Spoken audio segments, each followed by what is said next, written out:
It is a sewing makes kind of a video day today. I thought I would show you some of the things. I say some of the things. I've sewn 4 things over January and February. 1 isn't quite finished. So 3 whole things and 1 nearly finished thing. But I thought I would show you anyway, a little roundup of my January and February makes. And the first one that I'm going to show you is what I'm wearing. This is the one that's not quite finished. I haven't done the buttonholes yet, as you can see, but I absolutely love it. It is the Lumberjack shirt from Patterns for Pirates. I've turned it into more of a shacket style by giving it some lining. I posted this on my Instagram stories a little while ago. The idea of using, this is the brushed cotton, Lady McElroy brushed cotton that was in February's luxury SewHayleyJane boxes.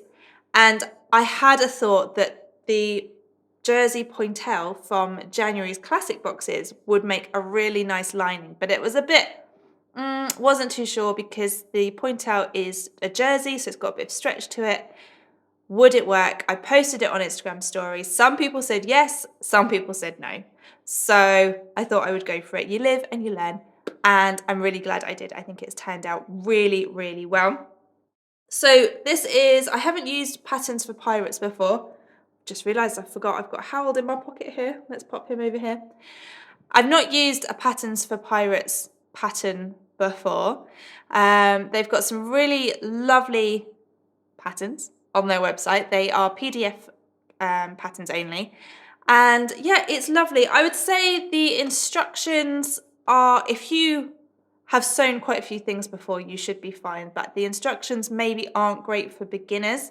It's a little bit hard to sort of figure things out. And there were a few things that didn't quite sort of, so they don't give ideas for what size buttons you need, for example, which is fine, but for a beginner, I think that would be really useful information.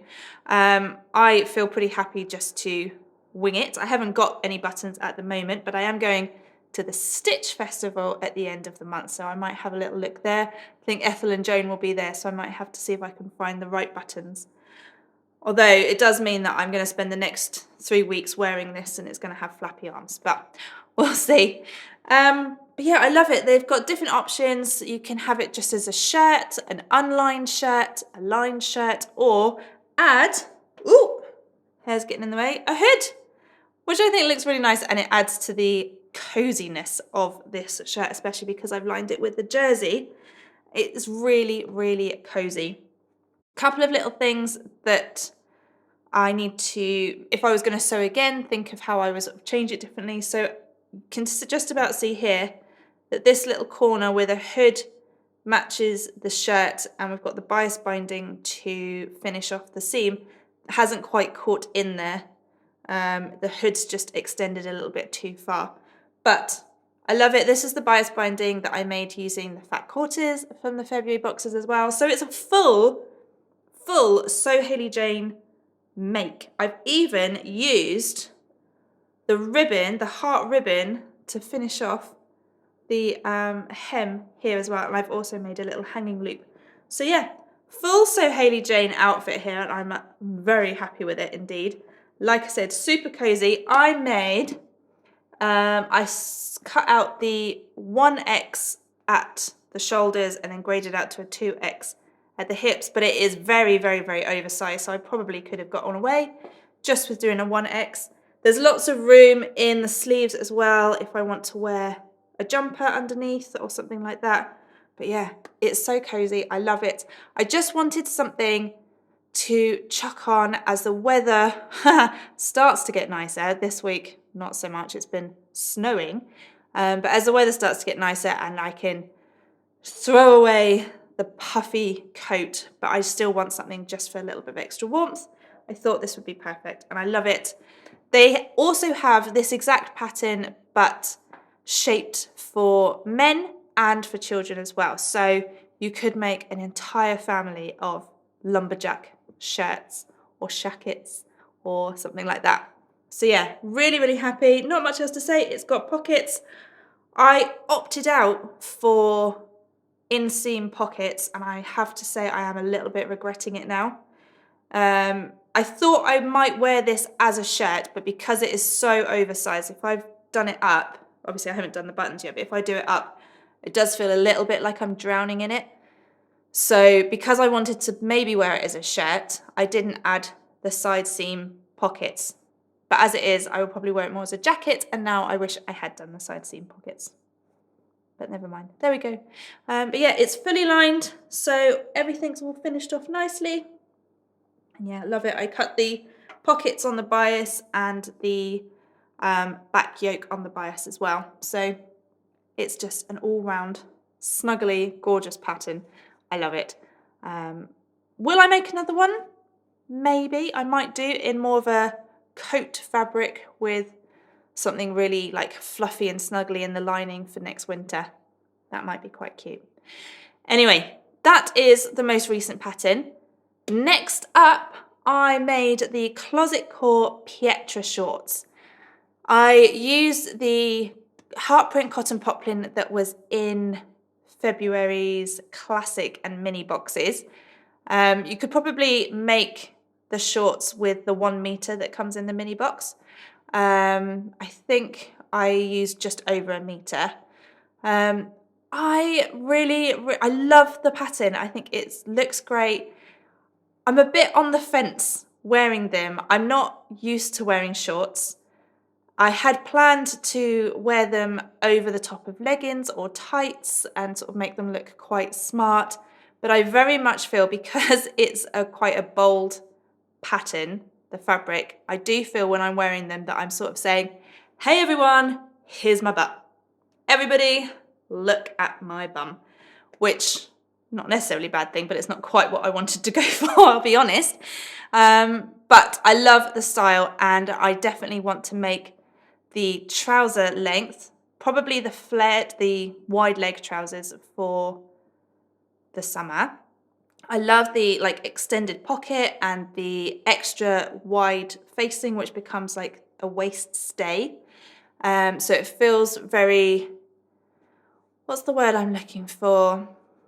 Flattering. I always struggle with the word flattering, but do you know what I mean? It feels nice on my stomach. It feels like it just sort of smooths my curves nicely. It's elasticated in the back waistband, so it sort of, goes in at the back. Technical words there. The pockets feel lovely, and yeah, I do really like them. I think they look great. I think I might need a little bit more room in the bum, because when I sit down I have to kind of pull them up a little bit, because otherwise I'm a bit worried that the seam is gonna tear. But yeah, I shortened the shorts because I was planning to wear them over tights or leggings. The shorts, as they come in the pattern, are a little bit long for that style, so I've shortened them a little bit more. And I feel like I would either wear them on like a date night, a meal out or something like that with, I've styled it here with a little cardigan, but it also makes me think I have gone back 15 years and I need a band t-shirt and a pair of welly boots to be dancing in a muddy field at a festival. Oh, take me back, that sounds great. But yeah, I really like the pattern. I think I will make them again. If I'm going to make shorts, I will probably make them in a plain fabric. A linen viscose might be really, really nice and quite soft as well. Perfect for the summer. So yeah, if you haven't made a pair of shorts for a while or ever, and you think you might like to have a go, or trousers, this is a really good pattern to start with because it's elasticated. You don't need to worry too much about the fit as if you would if you were making something with a zip fastening. So that's always, I'm a big advocate of a elasticated waistband anyway. So yeah. Okay, the next pattern then, this is a 2-for-1. I made the Helen's Closet York Pinafore out of a denim that's got a little bit of stretch in. I cannot remember where I got this denim from, but it's just a plain blue denim. And I also made it alongside the Sew Over It Ultimate t-shirt in the mustard jersey pointelle that was same as this one in January's classic boxes. So I made those specifically to kind of wear together, and I love the whole outfit. I think it's gorgeous. It's very me. It's very comfy. The York Pinafore I have made once before in a mustard corduroy, but I've ruined it. I've spilt something oily, I think. Maybe I dropped a pizza or something like that on my dress, and there's something oily on there, and I've tried a few things to get it out and it's just spread, and I've just made it worse, and alas, it is no more. But I loved that pinafore and I wore it all the time. If you scroll around my Instagram, it will be in there somewhere.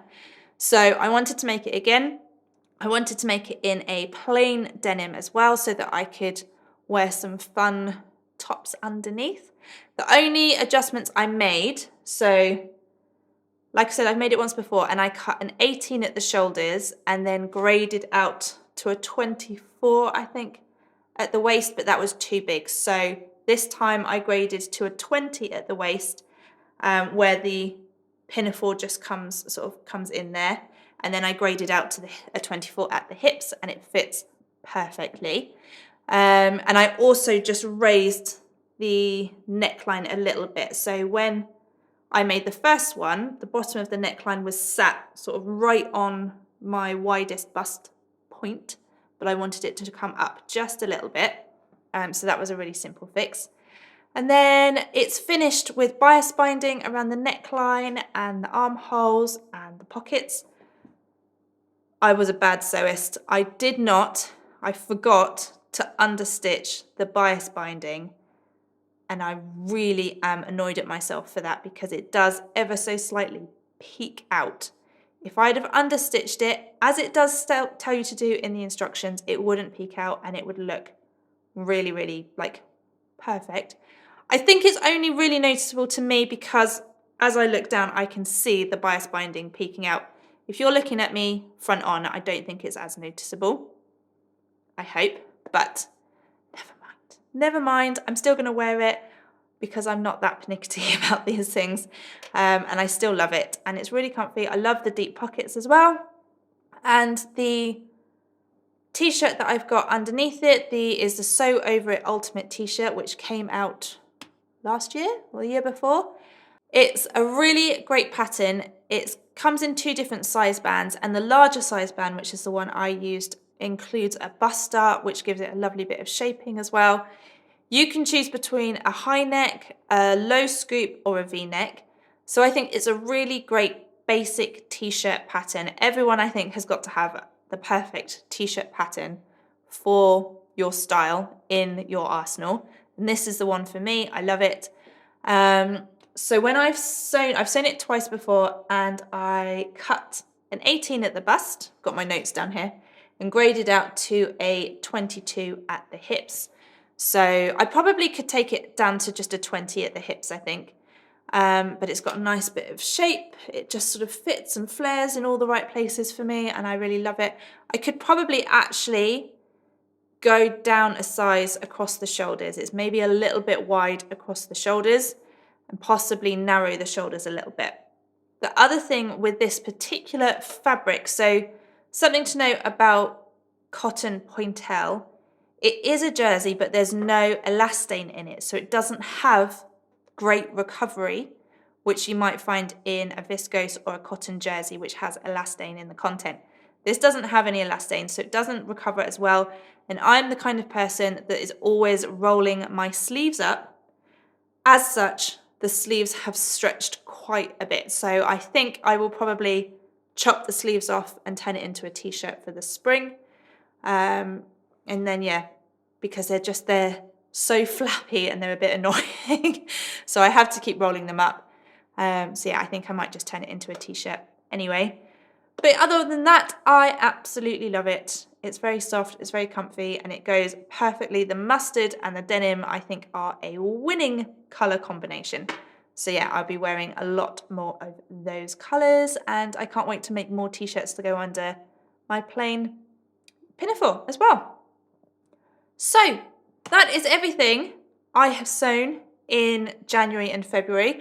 I wouldn't say I was a prolific sewer, is that the right word? I don't churn out loads and loads of stuff, but I think 2 a month is a good thing, a good sort of aim for me. technically, would we say this was more March? I think I sewed the bulk of it in February and then finished it off in March. And it's not finished yet. Obviously, I need to do the buttons, but we'll just skip over that. It was February. My January and February makes. What do you think? Let me know in the comments which of the 4 was your favourite or which you think you might be inspired to sew yourself. And I will see you next week with March's unboxing video. The boxes went out yesterday.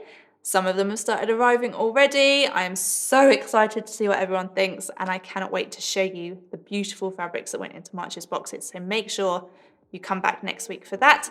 Give this video a like and subscribe if you haven't already, and I will see you all next week. Bye!